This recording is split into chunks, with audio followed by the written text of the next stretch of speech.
A lot of this isn't going to make sense to you, and I'm sorry about that.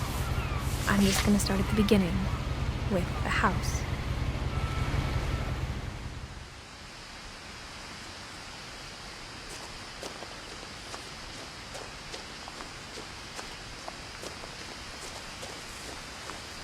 I lived here until I was 11, but I wasn't allowed inside half the rooms.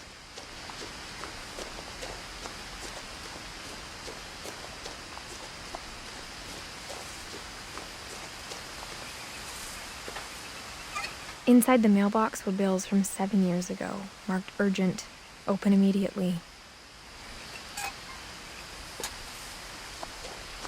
I hadn't been back since my brother Lewis's funeral.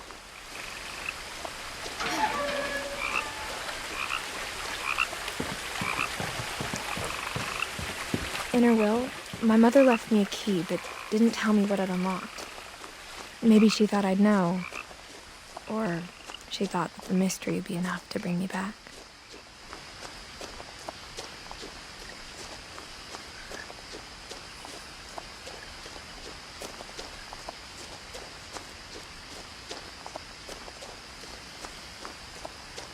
No one had driven this way in a long time, but I saw a few hoof prints.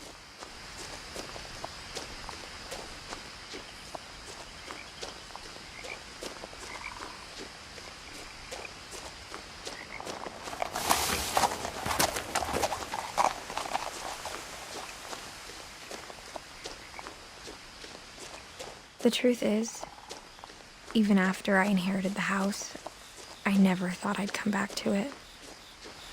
But now I had questions about my family that only the house knew the answers to.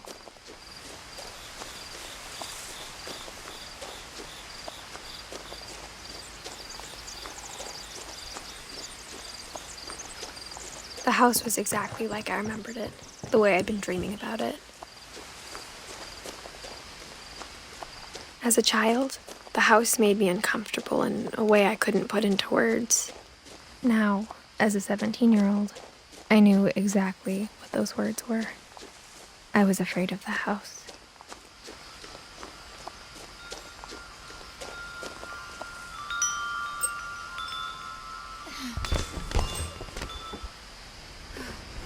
Crawling through the doggy door used to be a lot easier when I was 11.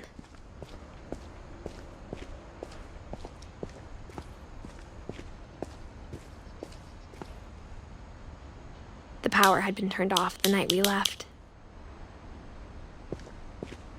For the first time in years, I felt like I was home. But instead of a family, there were just memories of one.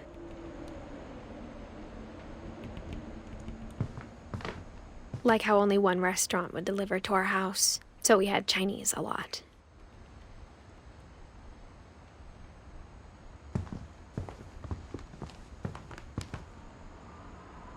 Or how after Lewis started working at the cannery, we all got sick of eating salmon.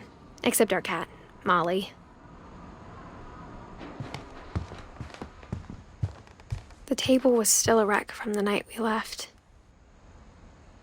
It was like a bomb had gone off, killing everyone but sparing the furniture.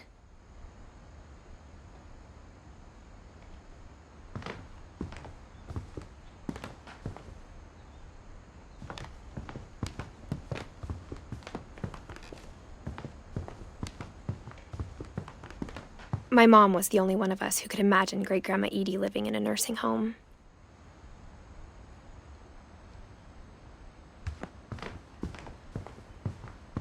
Nothing in the house looked abnormal. There was just too much of it, like a smile with too many teeth. Even the fireplace had a story. Edie told me the bricks came from the original house, after it sank.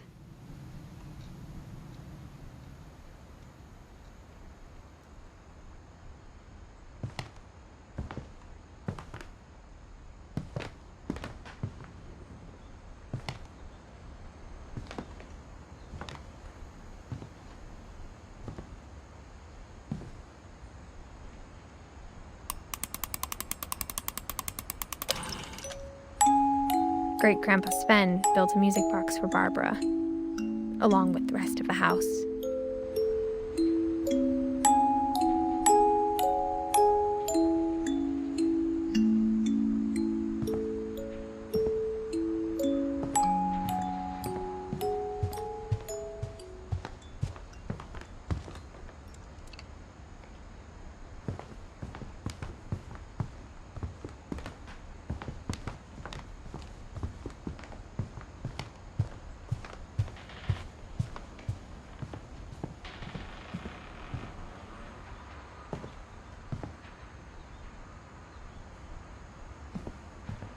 My mom wasn't much of an optimist, but she never stopped believing that my brother Milton was alive. A lot of things got left behind in the whirlwind of that last night.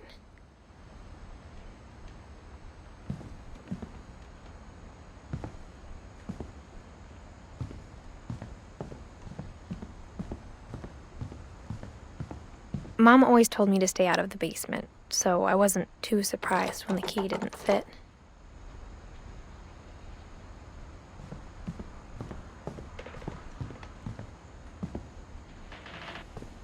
After Milton disappeared, Mom sealed up all the bedrooms. Then Edie retaliated and drilled peepholes.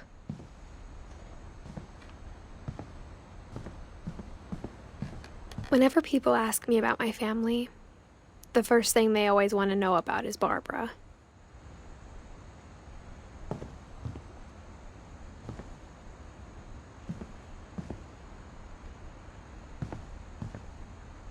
Edie's father, Odin, built the original house.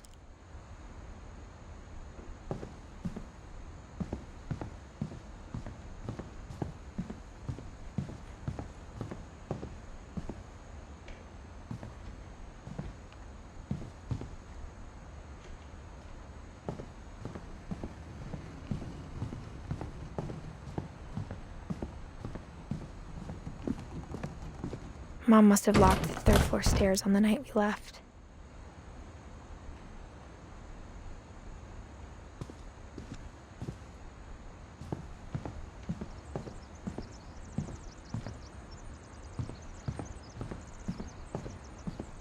I spent a lot of time playing in Great Uncle Walter's room.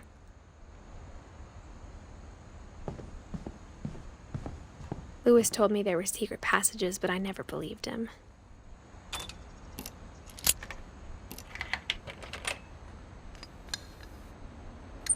Turns out, my mom was really good at keeping secrets. Now it was time to find out what my mom had been afraid of.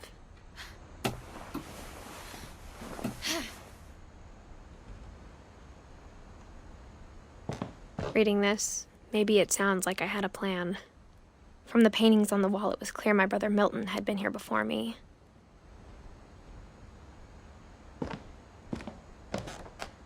But I had no idea what was behind that door.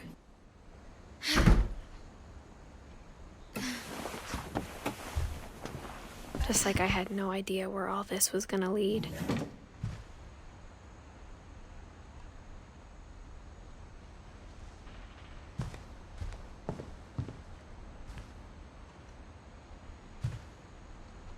I got the sense Edie had spent a lot of time here, before my mom sealed the doors.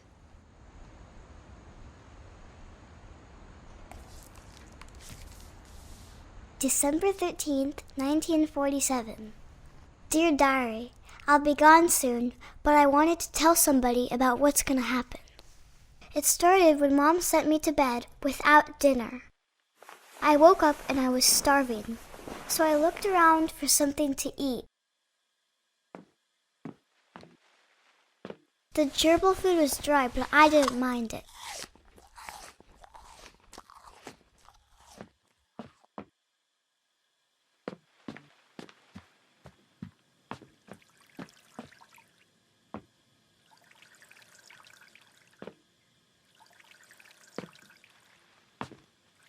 I thought about eating Christopher, but I held back.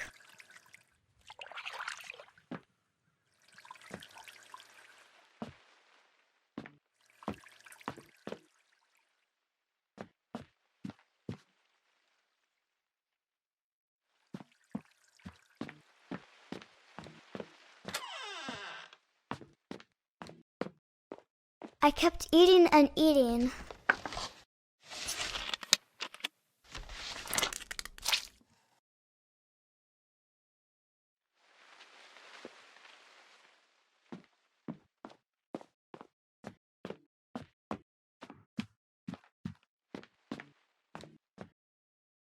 My Halloween candy was all gone. Mom, can I come out now? Sweetheart, it's late. Go to sleep. Then I heard chirping outside my window. It was a barn swallow going back to her nest. I reached out for her.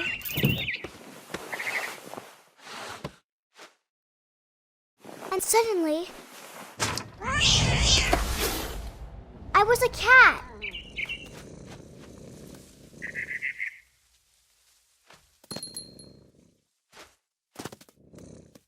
I tried to be quiet, but the bird was really scared.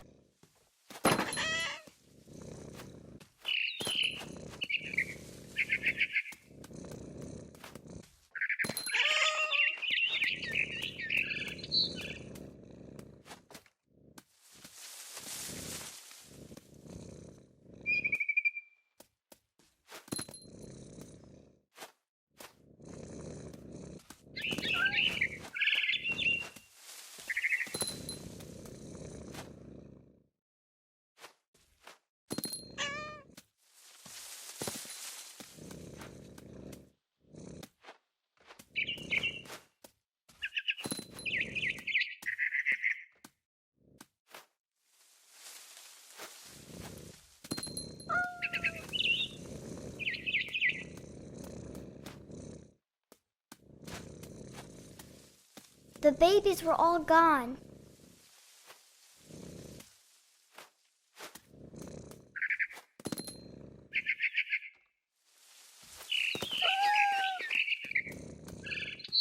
I jumped and I almost got her.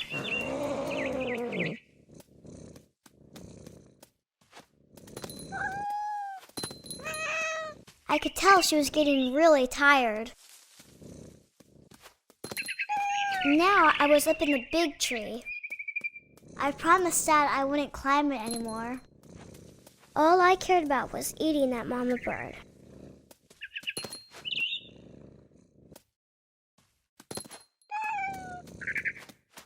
I gobbled her up. And suddenly, I was an owl. First, all I heard was the wind. Then I heard little teeth nibbling in the grass.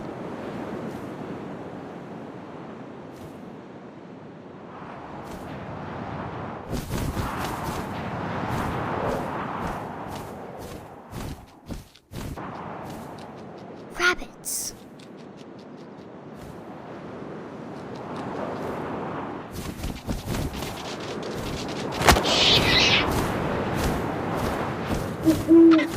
I imagined his face looking up and seeing mine through my talons.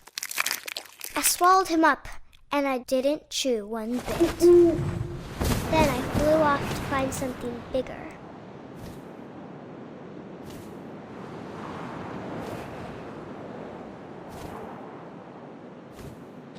A mama rabbit.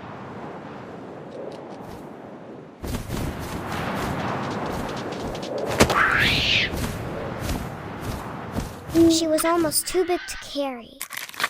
I started choking, but I couldn't stop eating. And suddenly, I was a shark.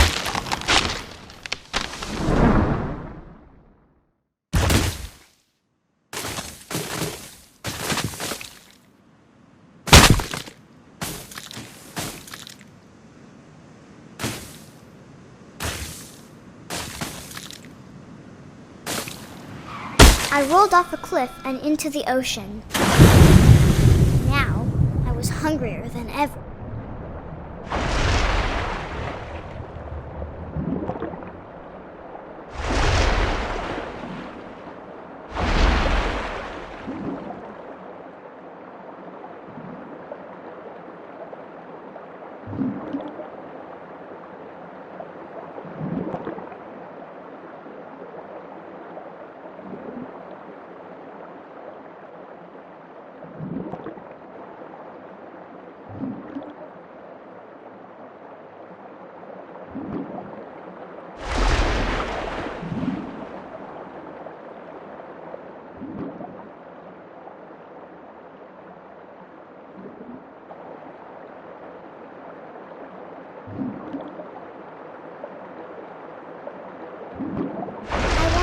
fat, juicy seals.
Flipper, and it tasted really good.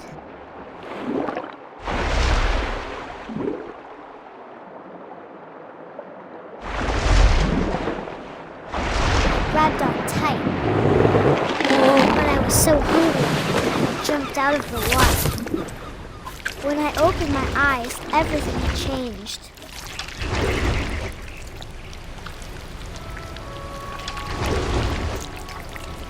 Now I was a monster, and I smelled people everywhere.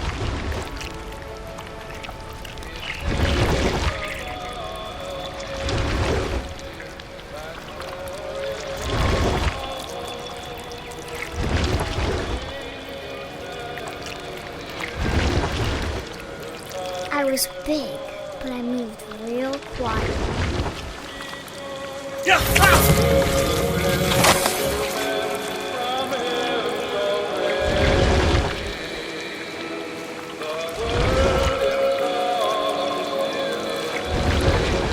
I wanted to stop, but also I didn't.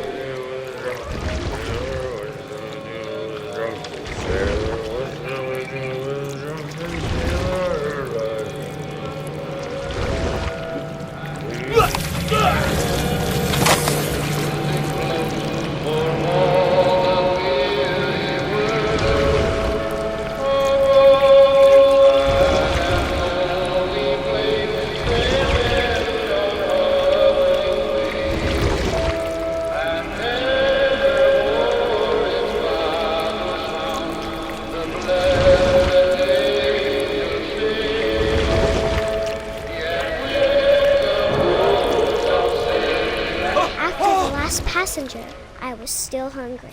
And across the water, I smelled something new. Something I had to have, so I swam towards it.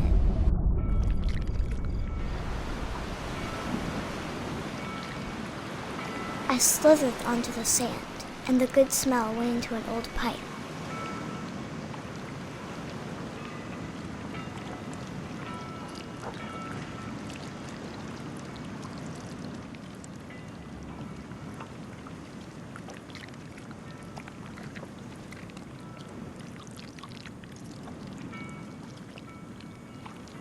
I got closer and closer.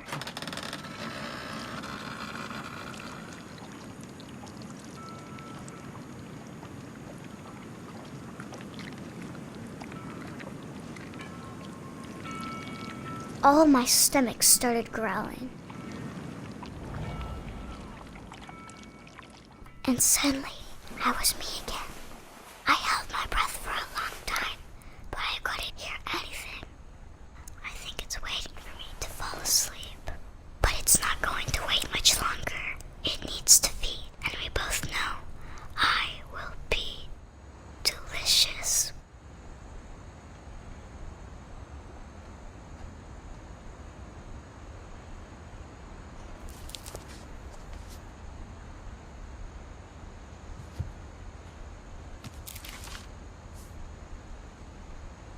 I'm not sure if I believed all of that, but I'm sure Edie would have.